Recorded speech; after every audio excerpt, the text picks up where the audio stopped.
The fine art of sushi isn't something to be taken lightly. Master chefs can train for many years, even decades. But despite all of this, it's not a cuisine that's meant to be pretentious. Melt in your mouth. It's way better than ice cream. Fresh sushi has become about as easy to find as a great slice of pizza. Show me the uni. With more options comes more choices, and that can make any diner feel overwhelmed. On this episode, I'll show you how to order like a sushi connoisseur. Kanpai to that. It's Dining at the Sushi Bar on this Feed Me TV.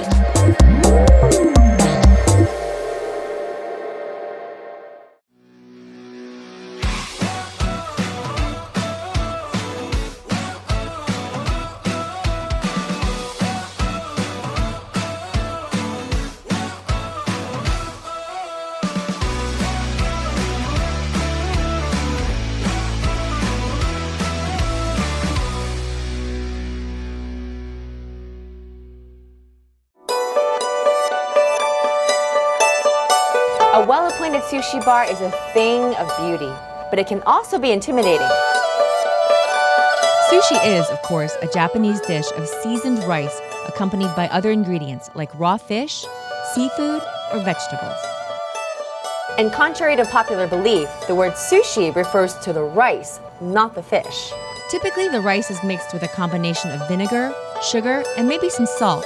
And top sushi restaurants guard their rice recipes like precious gold. A traditional sushi meal can look very different from more modern, fusion-y preparations. For example, do you want to enjoy chef's choice at the sushi bar? Or are you hungry for buxom rolls with all kinds of unexpected flavors and ingredients? There is an enormous variety of options, but today we'll consider the most popular sushi styles that you're probably already familiar with. My first stop is in Jericho at Nagashima. This is the perfect example of traditional and authentic sushi. Here you'll find Chef Makoto Kobayashi behind the sushi bar. Chef Kobayashi hails from Sendai, Japan, and has been slicing fish in the Syosset area for more than 40 years. He prides himself on serving top-notch and lesser-known types of seafood. The kind of sushi that you prepare here, I would classify as more traditional, right? Yes, I try to. I'm Japanese. Yes. Let's talk about the different kinds of sushi styles or ways that you can enjoy sushi. Here is the maki roll, a very recognizable sushi style for sure. Now, maki means to wrap, and these are wrapped in seaweed or other ingredients, then cut for easier eating. Think of the spicy tuna or the California roll. Your California roll is kani and the avocado. It's nice and simple. Chef Makoto rolled his maki in some orange tobiko, which are those tiny beads of flying fish roe. You'll often see it dyed in different colors and used as a garnish. Another wrapped sushi style is my favorite, the temaki, also known as the hand roll. Now this is made by wrapping the seaweed, the nori, around your fish and other ingredients into a cone. In my opinion, it's way better than ice cream. Now the nigiri. This is a hand-pressed mold of rice with sliced fish on top. And at a great restaurant, the sushi chef may even season each individual bite for you. Now ideally, you'll eat this with your hands, take the fish side down and dip it in your soy sauce. The nigiri is meant to be eaten in one bite. What kind of tuna is this? Tell me all about it. Number one quality in bluefin tuna. Yeah. All of it tuna is maguro? Yes, all of the tuna and the maguro. But one part is called chutoro. Chutoro is medium fatty. Medium, yes. And otoro is that most fatty, most rich.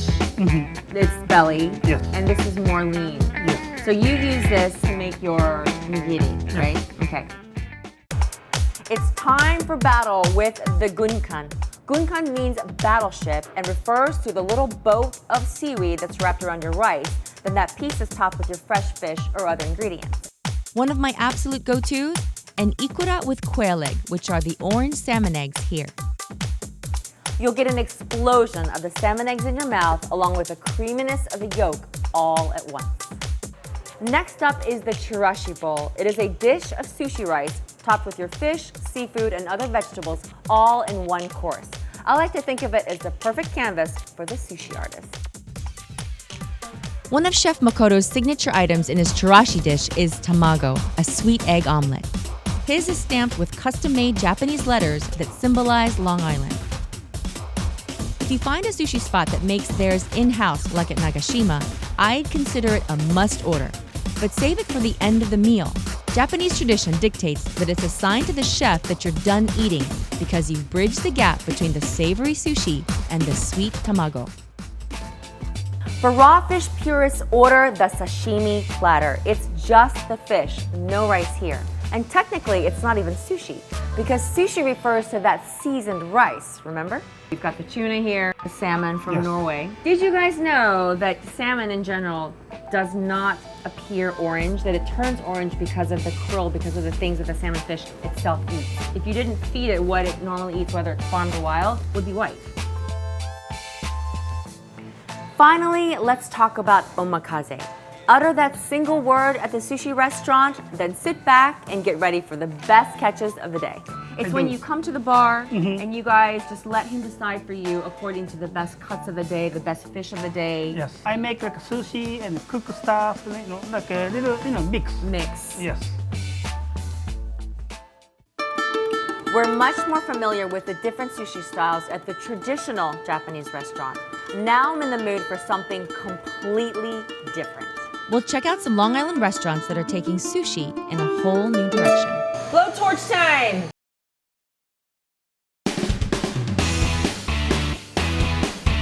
For a totally different approach to sushi, I'm heading to Port Washington to Tiga.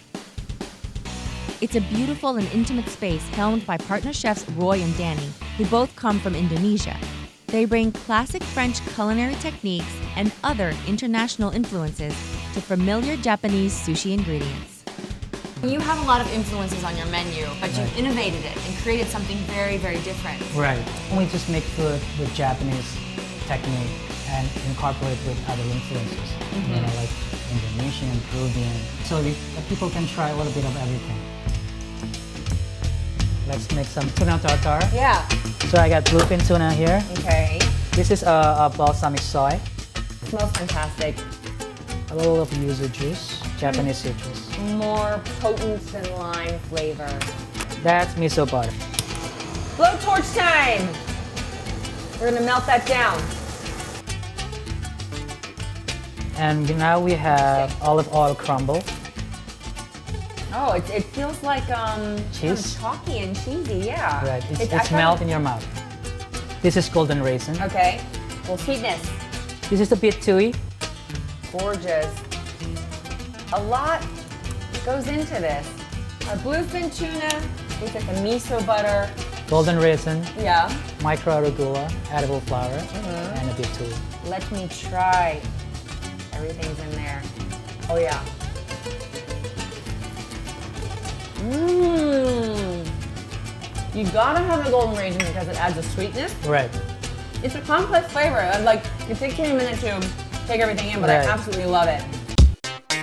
Now I got to see Chef Danny prepare a knockout scallop dish. That would be hotate. This chili scallop is a kaleidoscope of ingredients that aren't used in traditional sushi. We're talking basil seeds, Thai bird's eye chilies, lemongrass, and dried miso.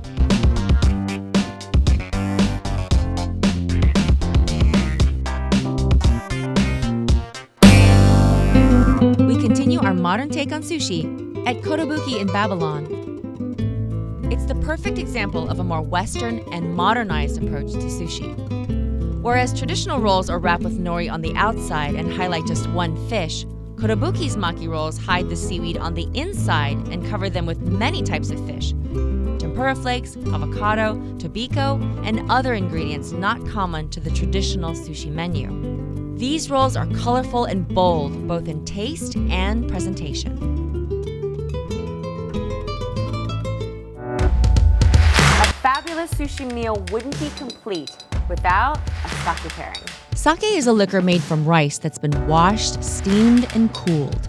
It's fermented in a process similar to beer, but unlike beer, it has a much higher alcohol content, around 15%.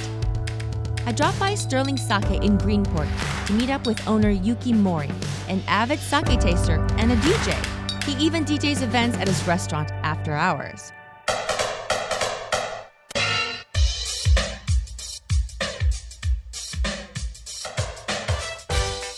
Is it difficult to become a sake expert? No, actually, so you keep drinking sake. It's similar to becoming like a wine sommelier. It takes many years to become very good. Yuki, there are some fun rules when you're drinking sake. Yeah, so your glass never been empty. So you should never have an empty glass. You never pour the drinks by yourself. You never pour drinks by yourself. So you're always going to be enjoying someone else's pour, right? Yeah. Okay, so the great way to think about sake is to just talk about broad categories. There are three, I would say, main categories. Main category. It's Junmai, Ginjo, and Daiginjo. Our first sake type is the junmai. Junmai means pure rice and has a more full-bodied flavor. You might see it served warm during colder months because heat won't interfere with that bolder taste. Yuki pairs a junmai with one of Sterling Sake's signature dishes. So you've paired it with this dish, Monkfish liver, ankimo. ankimo. Yes. It's a great dish.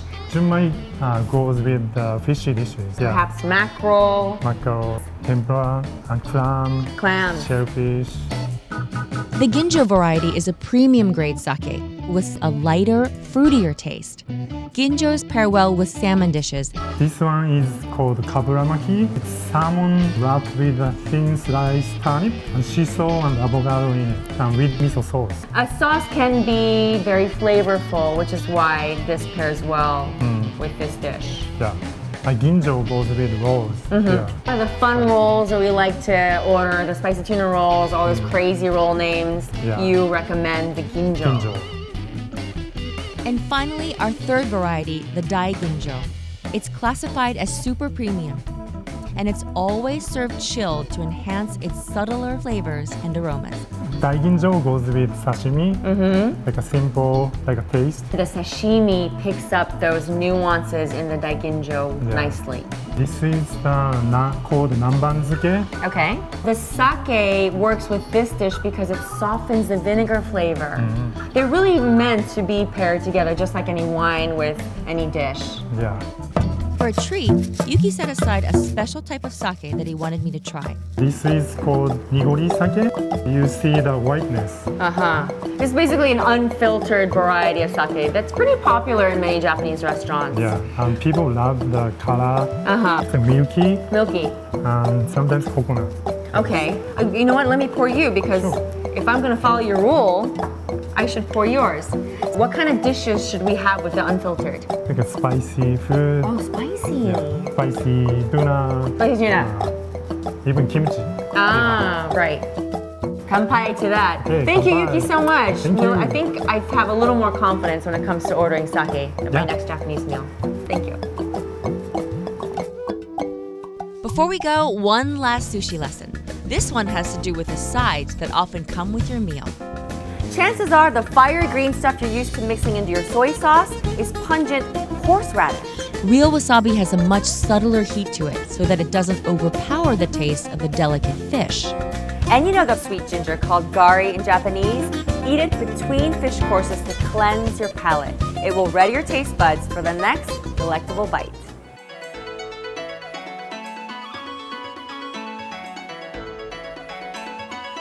Whether you prefer a traditional take or an unconventional approach, Long Island sushi spots offer every option you want to enjoy. It's a cuisine that's constantly evolving.